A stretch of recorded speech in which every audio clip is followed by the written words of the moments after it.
जुहार जय माँ समलेई आमे आज बरी पकामु हेतिले कालीरू ही प्रोसेस स्टार्ट कर देइथलु। सकाले जल्दी खरा आसुन कि पके पकामा बरी बोली इटा रातिरू आमे आरंभ कर देइछु। एटा मी मसला बनौछे जीरा मिर्चा आउ अदा लहसुन करिकिना एतार स्मेल ना बहुत बढ़िया मक्सी टेस्टी पूरा खाई देती बागे आमे मसला देकिरा करसु। राति न पीसिकिना बिरी के माँ एंता सकाल जाकर छाड़ी देइथिले टी फुलबा कहिकिना एटा तार पानी कखारू पानी मंजी आ एटा मसला मिसेकिना फेंटसों।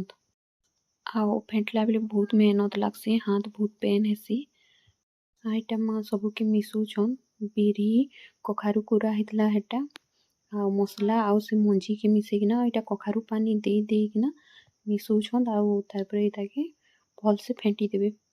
बरीर इ मसला रे ना पतर पुड़ा लगाले भी बहुत टेस्टी लागसी। तो मैं माँ के कहूली मोले भी पतर पुड़ा लगे देव बोली माँ कहले सारू जतकी अगलबा नाले तोले पतर पुड़ा लगे देबी बोली। शीत मासे बरी आउ पतर पुड़ा तो आमर घरे कॉमन है।